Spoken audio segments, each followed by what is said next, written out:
Hello दोस्तों, स्वागत है हमारे फेसबुक पेज में। दोस्तों, आज हम इस वीडियो के माध्यम से मैथ का वीवीआई टॉपिक पे आज हम बात करने जा रहे हैं। जो आज का मेरा टॉपिक है ब्रीथ से संबंधित, यानी ब्रीथ से रिलेटेड जितना भी क्वेश्चन है या कोई भी प्रॉब्लम हो, आज हम इस वीडियो के माध्यम से बताएंगे। तो चलिए आप लोग ध्यान से देखिए, हम बताते हैं। ठीक है, तो देखिए हमने यहाँ पहले एक ब्रीथ का चित्र हमने यहाँ पर आकृति यानी खींच लिए हैं। ये देखिए ब्रीथ का आकृति हमने खींच लिए हैं। ये हो गया ब्रीथ का आकृति। अब ब्रीथ का आत्मा हम कह सकते हैं केंद्रों को। अगर केंद्र नहीं रहेगा तो ब्रीथ का कोई अस्तित्व नहीं। ठीक है, तो ये हो गया केंद्र, यानी ब्रीथ के बीच की बिंदु को क्या कहेंगे? केंद्र। इसे हम कह सकते हैं क्या? केंद्र। ठीक है, एक केंद्र हो गया।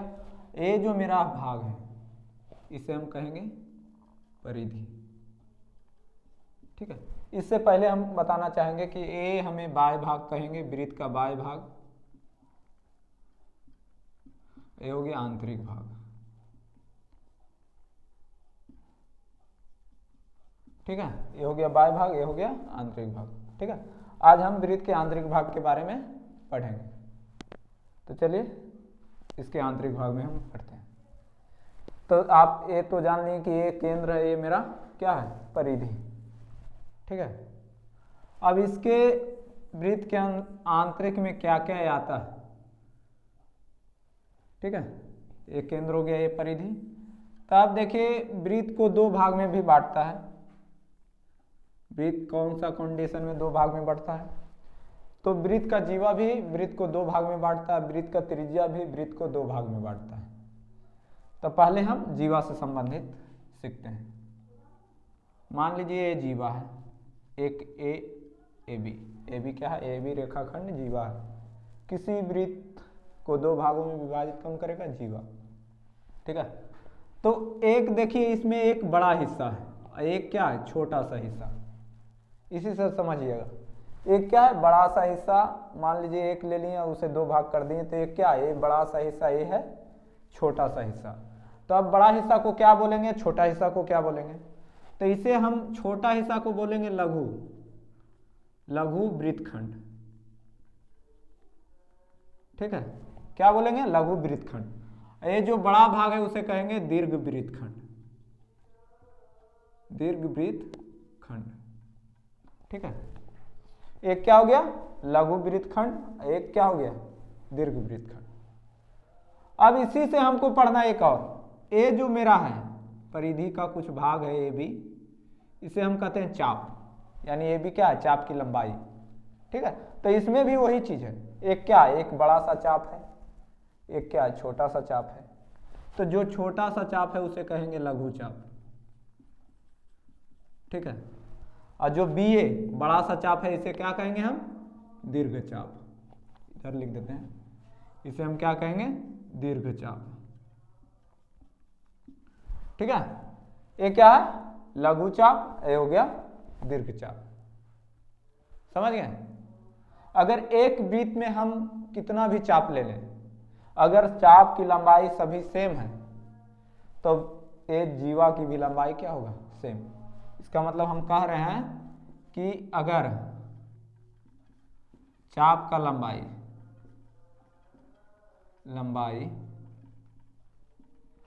आपस में बराबर हो, आपस में बराबर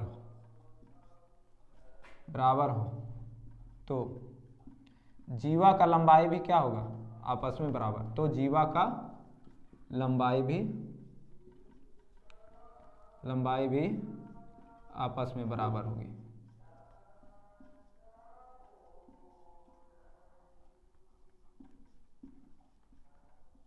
समझ गए? इसका मतलब क्या हुआ? अगर चाप की लंबाई सेम है तो जीवा का लंबाई भी सेम होगा। वही कंडीशन इस पर भी हो जाएगा, अगर जीवा का लंबाई सेम है तो चाप का भी लंबाई सेम होगा। मान लीजिए एक चाप यहाँ ले लिए, एक चाप यहाँ ले लिए, तो अगर सभी चापे की लंबाइयाँ सेम है तो जीवा की भी लंबाई क्या हो जाएगा? सेम हो जाएगा। समझे? फार्मूला इसका लास्ट में बता देंगे, जो अभी इसका बेसिक है वो लिखवा देते हैं। ठीक है, तो चलिए ये तो समझ गए कि छोटा भाग को कहेंगे लघु और बड़ा भाग को दीर्घ। ये चाप हो गया तो लघु चाप हो गया, ये बड़ा चाप है तो इसे दीर्घ चाप कहेंगे। बड़ा वृत्तखंड को दीर्घ वृत्तखंड और छोटा वृत्तखंड को लघु वृत्तखंड कहेंगे। अब चलिए आते हैं इसका जीवा और, ठीक है, एक जीवा जो इसका केंद्र से होकर गुजरता है वही वृत्त का सबसे बड़ी जीवा भी कहलाता है, और उसी को हम क्या कहते हैं, व्यास भी कहते हैं। ठीक है, अभी उससे पहले हम जीवा से संबंधित और कुछ, मान लीजिए दो वृत्त, हम वृत्त तो गोल नहीं हो पा रहा है, सॉरी, एक वृत्त ऐसे ले लेते हैं, एक वृत्त मान लीजिए ले लिए, ठीक है। अगर देख लीजिए ए वृत्त है, हम दोनों में जीवा ले लिए, एक ए बी ले लेते हैं, एक ए बी डैश, ठीक है, एक ओ है एक ओ डैश, ठीक है, ले लिए दो वृत्त। अगर दोनों की चाप की लंबाई सेम है, ठीक है, अभी ऐसे बता चुके हैं, दोनों वृत्तों की चाप की लंबाई सेम है तो दोनों की जीवा भी क्या हो जाएगा, सेम, यानी ए बी बराबर ए बी डैश, ये हो जाएगा। कब, जब चाप की लंबाई बराबर होगा तब, यानी ए बी चाप बराबर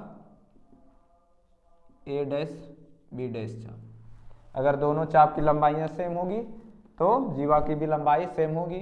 अगर जीवा की लंबाई सेम है तो दोनों चाप की लंबाई क्या होगा, सेम होगा, बराबर होगा। समझ गए।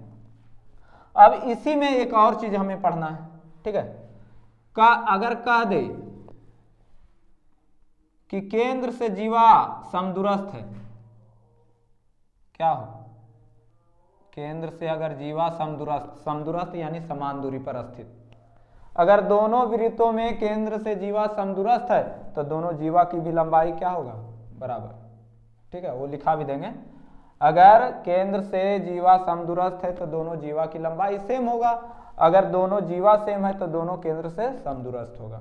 ये याद रखना है, दोनों कंडीशन, जब ये समदूरस्थ है तो जीवा की लंबाई बराबर हो गया, अगर जीवा की लंबाई बराबर है तो दोनों बिंदु, दोनों क्या होगा, केंद्र से समदूरस्थ होगा, ठीक है, ये हो गया। और चलिए बताते जाते हैं, सिर्फ आप समझते जाइए, ये लिखवा भी देंगे। और एक चीज और कि केंद्र से जीवा पर डाला गया लंब जीवा को दो बराबर भागों में विभाजित करती है, यानी केंद्र से जीवा पर डाला गया लंब जीवा को समद्विभाजित करता है। समद्विभाजित मतलब दो बराबर भागों में विभाजित करना, ठीक है, यानी केंद्र से जीवा पर लंब डालेंगे तो उसे कई भाग में विभाजित करेगा, दो बराबर भागों में जीवा को, यानी जितना इधर वैल्यू होगा उतना इधर होगा। अगर ये 5 है तो ये भी क्या होगा, 5 होगा। समझ गए, ऐसा, ठीक है। और इससे रिलेटेड बता देते हैं, ये तो हो गया क्या, जीवा की लंबाइयां सेम। और अगर कह दे, अगर ये मिटा देते हैं, ठीक है, अगर मान लीजिए हम दो चाप ले लेते हैं, एक देखिए एक केंद्र पर बन गया, ऐसे हमने ले लिए, देखिए दो चाप है, ए बी सी डी, दो चाप है, दो जीवा है, यहाँ पर ले लीजिए, देखिए एक कोण बन रहा है ए ओ बी, एक कोण बन रहा है क्या, सी ओ डी। तो समझना है बाबू, ठीक है, समझना यही है कि अगर चाप की लंबाइयां सेम होगा, दोनों की चाप की लंबाइयां सेम, तो जो यहाँ केंद्र पर कोण अंतरित होगा दोनों बराबर होगा। अगर दोनों की चाप का लंबाई सेम है तो अगर ये 40 डिग्री यहाँ बन रहा है तो यहाँ भी कितना बनेगा, 40 डिग्री का कोण, या दोनों के जीवा सेम है तो दोनों का अंतरित कोण भी केंद्र पर क्या होगा, सेम। कंडीशन समझना है, क्या बोले कि अगर चाप की लंबाइयां सेम है तो केंद्र पर वही चाप द्वारा बना कोण भी क्या होगा, सेम, बराबर। यानी लिख सकते हैं यहाँ पर क्या, दो वृत्तों में या एक वृत्तों में चाप की लंबाई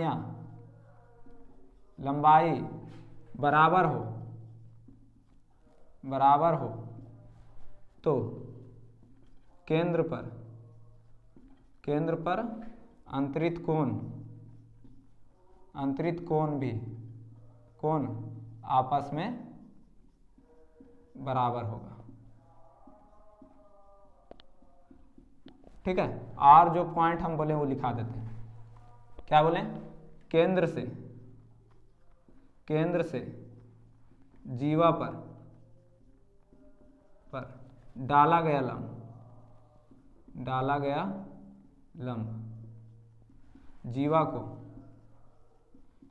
को समद्विभाजित करती है,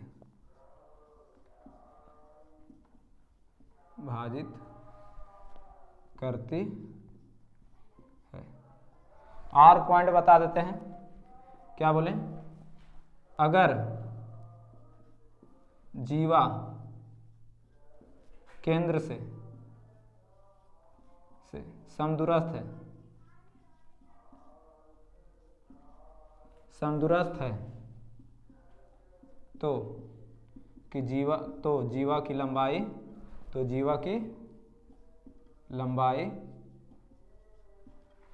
की लंबाई आपस में बराबर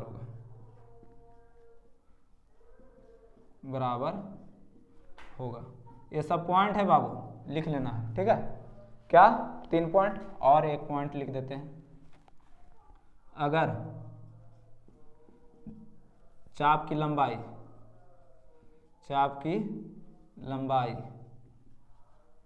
बराबर हो तो जीवा की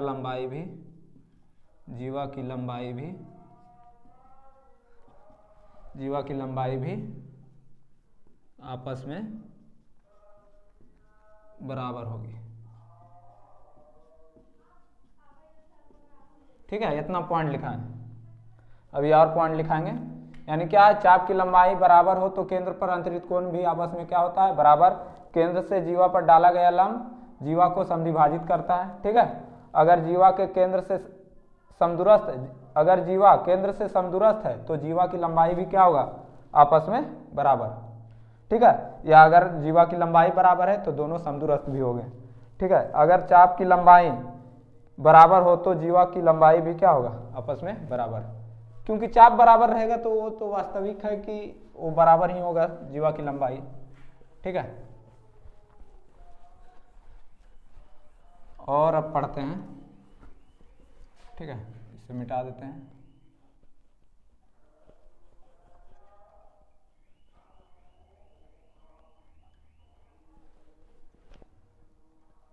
अब जब आ गए तो अब पढ़ते हैं। ये जीवा से हो गया। अब आते हैं त्रिज्या द्वारा वृत्त के 2 खंड करना। त्रिज्या द्वारा ए ले लिए त्रिज्या। अब उससे पहले हम बात करते हैं व्यास का। वृत्त की सबसे बड़ी जीवा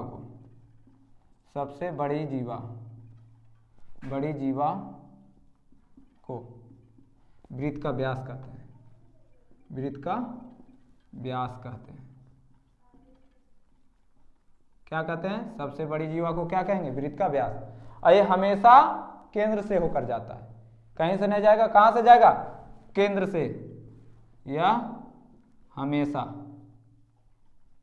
केंद्र से होकर जाता है। ठीक है, कहां से होकर जाएगा? केंद्र से। इसे डी द्वारा सूचित करते हैं। ठीक है, इसे किससे सूचित करेंगे? डी से। ये हमेशा कहां से जाएगा? केंद्र से। मान लीजिए कि मेरा क्या है? व्यास। हमेशा ये केंद्र से जाएगा और वृत्त की सबसे बड़ी जीवा ये होता है, उसे ही हम क्या कहेंगे? व्यास।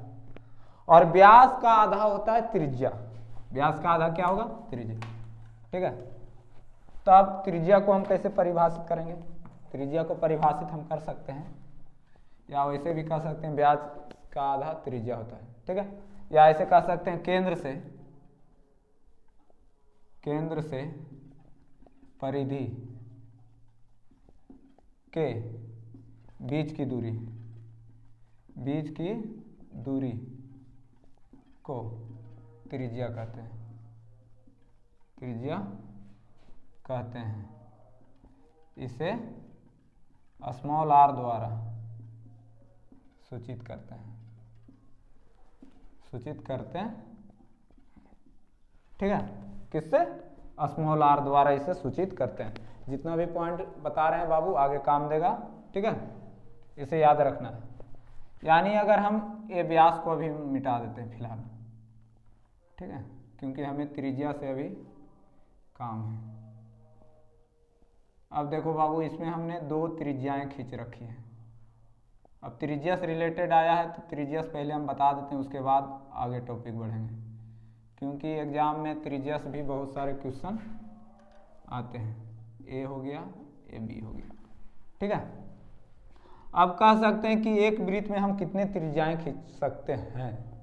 तो आपके जानकारी के अनुसार बता दें बाबू कि एक वृत्त में अनंत त्रिज्याएं हम खींच सकते हैं जिसका अंत ना हो। यानी वृत्त में कितने, वृत्त में अनंत त्रिज्या खींची जा सकती है, खींची जा सकती है। और अगर त्रिज्या की बात करें तो सभी त्रिज्या की लंबाइयां सेम होती है, क्योंकि सब तो केंद्र से ही जाएगा ना, केंद्र से सभी जगह दूरियां क्या होती है, समान। तो वृत्त की सभी त्रिज्या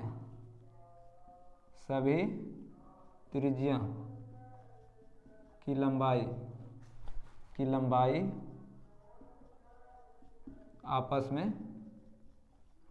आपस में बराबर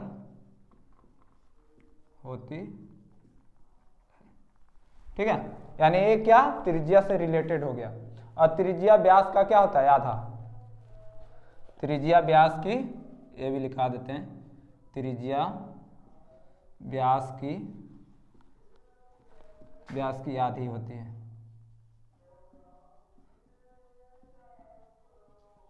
त्रिज्या व्यास की क्या होती है, आधी। अगर व्यास 16 है तो त्रिज्या 8 हो जाएगा। ठीक है, तो ये उतार लेना है बाबू। ठीक है, अब हम बताते हैं कि त्रिज्या द्वारा जो खंड होता है वृत्त का, उसे हम क्या कहते हैं। देख लो बाबू, इसमें 2 त्रिज्याएं हम खींचे हैं, एक त्रिज्या ये है, एक त्रिज्या ये है। अब देखो इसमें वृत्त भी 2 भाग में बट गया, यहाँ से यहाँ एक भाग हो गया और यहाँ से यहाँ क्या है, इधर एक भाग। तो एक दिखाई पड़ रहा है छोटा भाग, एक मेरा बड़ा भाग। तो उसी प्रकार ये भी क्या हो जाएगा, इसे हम कहेंगे, ये त्रिज्या द्वारा खंड किया गया है तो इसे हम त्रिज्या खंड कहेंगे। इसे हम कहेंगे लघु त्रिज्या खंड, लघु त्रिज्या खंड। ठीक है, और जो ये बड़ा भाग है उसे हम क्या कहेंगे, दीर्घ त्रिज्या खंड, दीर्घ त्रिज्या खंड। ठीक है, एक क्या हो गया, लघु त्रिज्या खंड, और एक हो गया दीर्घ त्रिज्या खंड। ठीक है, छोटा भाग को लघु त्रिज्या खंड कहेंगे, बड़ा भाग को दीर्घ त्रिज्या खंड। समझ गए, ये हो गया किसके द्वारा, त्रिज्या द्वारा वृत्त को खंड। ठीक है, ये हो गया। अगर बाबू समझ लेना, इससे और समझना है। ठीक है, ये त्रिज्या से रिलेटेड हो गया। तब हम कहेंगे कि एक और बात, एक ही चाप द्वारा वृत्त के केंद्र पर बना कोण और उसी चाप द्वारा वृत्त के किसी बिंदु पर बना कोण का क्या होता है, दुगना। यानी ए मान लेते हैं, यहाँ पर सी है, यहाँ जो क्या है, दोनों का लिए चाप ए बी है, इस छोटा के लिए भी ए बी है और ये बड़ा के लिए भी क्या है, ए बी। समझना है बाबू।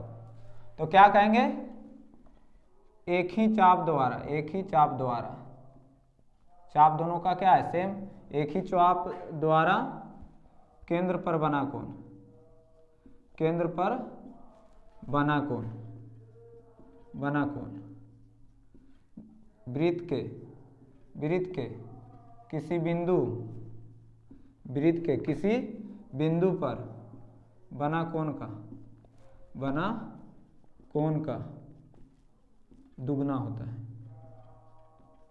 दुगना होता है।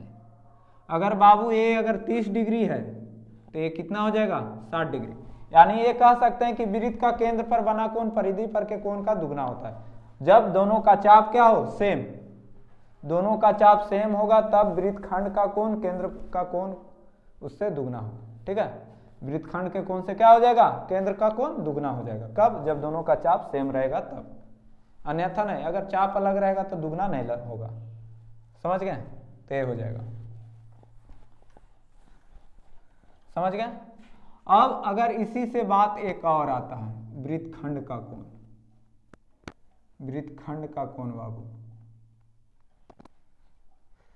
वृत्तखंड का कोण क्या है जब दोनों का चापें सेम होगा। मान लेते हैं हम वृत्त एक ले लेते हैं, ए जीवा हो गया, एक ऐसे ले लिए, एक ऐसे ले लिए, एक ऐसे ले लिए, एक ऐसे ले लिए। दोनों के लिए चापें क्या है, सेम है। ये मान लेते हैं ए है, बी है, सी है और ए डी। तो देखिए वृत्तखंड दो कोण बन रहा है बाबू, एक यहाँ वृत्तखंड का कोण बन रहा है, एक वृत्तखंड यहाँ बन रहा है ना। तो अगर दोनों की चापें सेम हो, ठीक है, या ऐसे भी कह सकते हैं वृत्तखंड का सभी कोण, सभी कोणों का माप, कोणों का माप आपस में बराबर होती है। यानी अगर ये 50 डिग्री रहेगा बाबू तो ये भी कितना हो जाएगा 50 डिग्री। समझ गए। अगर पहला वृत्तखंड का कोण 50 है तो दूसरा भी क्या होगा 50, या कितनू भी रह जाए वो 50 ही होगा। समझ गए। तो ये ध्यान रखना है कि वृत्तखंड का कोण आपस में क्या होता है, सब आपस में बराबर होता है। एक और इसी से भी आई, अर्ध वृत्त का वृत्तखंड का कोण, वृत्तखंड का कोण समकोण होता है। याद रखना है बाबू कि अर्धवृत्त में वृत्तखंड का कोण हमेशा क्या होता है, समकोण, यानी 90 डिग्री का होगा, समकोण होता है। इसे याद रखना है, ठीक है। यानी अर्धवृत्त की बात आ जाए तो उसका कोण क्या होगा, वृत्तखंड का कोण समकोण होगा, यानी 90 डिग्री। ये याद रखना है। समझ गए। अब ये हो गया, तो अब आते हम इसी से थोड़ा चक्रीय में आ जाते हैं। ये खत्म कर लेंगे, फिर स्पर्श के बारे में बताएंगे, स्पर्श रेखा के बारे में, क्योंकि वो भी पढ़ना जरूरी है। ठीक है। अब जैसे हम आ जाए चक्रीय चतुर्भुज, ऐसे तो जानते होंगे कि कोई भी चक्रीय चतुर्भुज कैसे कहलाएगा, जब उसके सम्मुख कोणों का योग 180 हो जाएगा तो उसे हम चक्रीय चतुर्भुज कहेंगे, और वो हमेशा क्या होगा, वृत्त के अंदर होगा। ठीक है। क्या होगा, वृत्त के अंदर। एक होता है परिवृत्त, एक होता है अंतःवृत्त।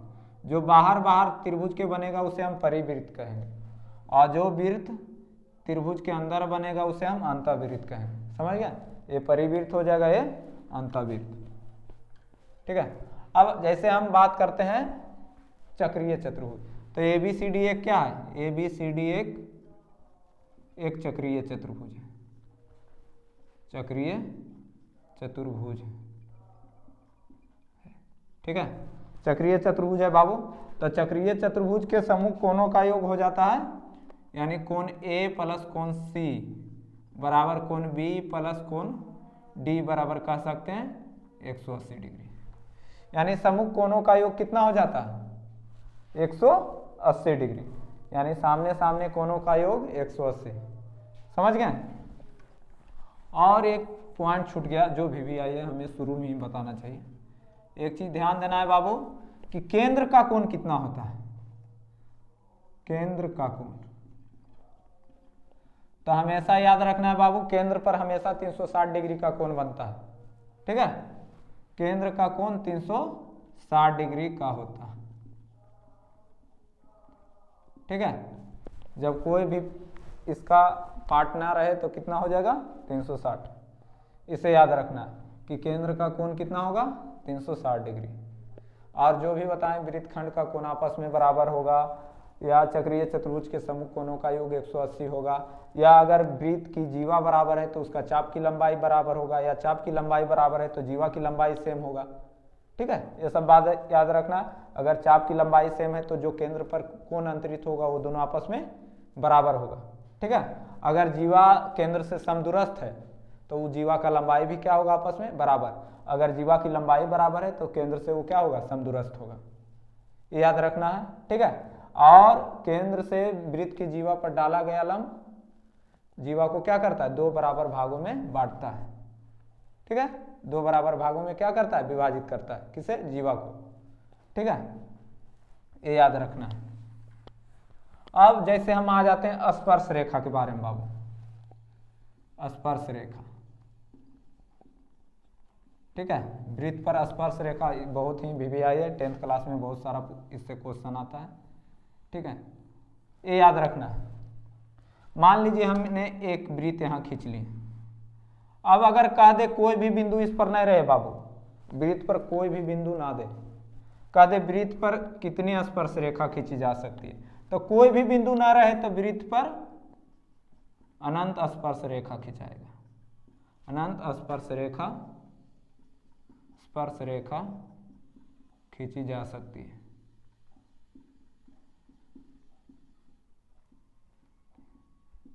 कब? जब कोई भी बिंदु ना रहेगा तब। कितना स्पर्श रेखा? अनंत स्पर्श रेखा वृत्त पर हम खींच सकते हैं जब कोई भी बिंदु ना रहेगा तब। अगर वृत्त के पर कोई बिंदु एक बिंदु दे दिया तो इससे सिर्फ और सिर्फ एक स्पर्श रेखा हम खींच सकते हैं। अगर एक बिंदु है तो एक स्पर्श रेखा खींच सकते हैं। यानी क्या हो सकते हैं, वृत्त पर स्थित एक बिंदु से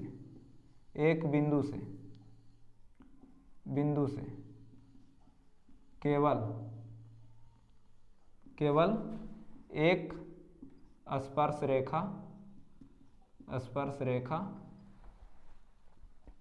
खींच सकते हैं।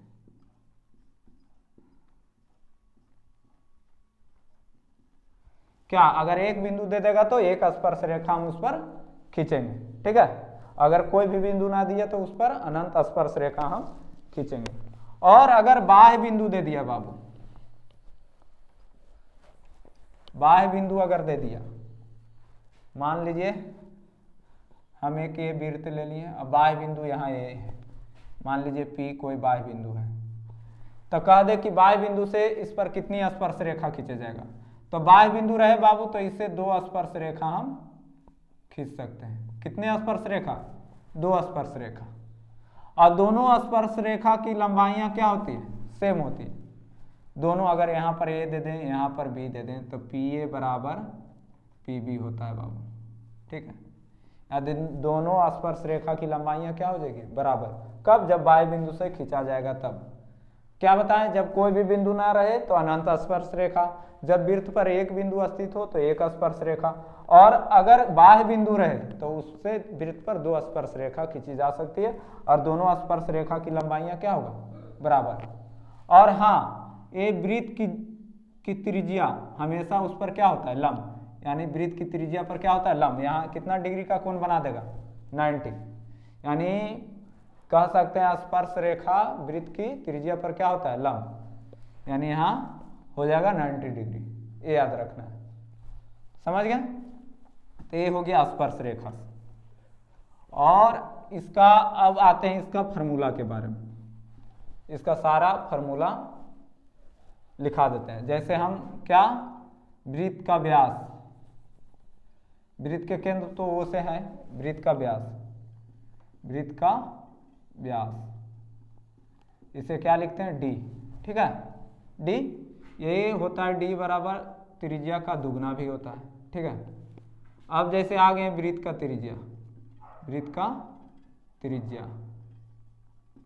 त्रिज्या क्या होता है? R। ये हमेशा क्या होता है? व्यास का आधा होता है। अब जैसे आ गए वृत्त का परिमाप या वृत्त का परिधि। ठीक है, वृत्त का परिधि P बराबर हो जाएगा 2 पाई R। ठीक है, 2 पाई आर हो गया, जहाँ हो गया 2 आर हो गया त्रिज्या। अब वृत्त का क्षेत्रफल पर आ जाते हैं। वृत्त का क्षेत्रफल इसका होता है पाई आर स्क्वायर। अब अगर कह दे त्रिज्या खंड का क्षेत्रफल, ठीक है, त्रिज्या खंड का क्षेत्रफल, तो त्रिज्या खंड का क्षेत्रफल क्या होता है? त्रिज्या खंड का क्षेत्रफल का फार्मूला हो जाता है θ/360, और जितना खंड है कितना डिग्री का बना रहा है उसके अनुसार पाई आर स्क्वायर, कितना काटेगा उसके अनुसार, ठीक है। अगर कह दे चाप की लंबाई, चाप की लंबाई बराबर हो जाता है θ/360, कितना परिधि को काट रहा है? परिधि का 2 पाई आर, कितना डिग्री परिधि को काटेगा उसके अनुसार लंबाई निकल जाएगा। तो इसका सारा क्या है? फार्मूला, ठीक है। तो इतना आप लोग को इसमें ध्यान देना। अगर कुछ बचा खुचा है तो उसके अगले वीडियो में हम बताएंगे, ठीक है। आज के लिए इतना ही। अगर वीडियो अच्छा लगे तो लाइक शेयर कमेंट जरूर करें और पेज को फॉलो कर लें। धन्यवाद।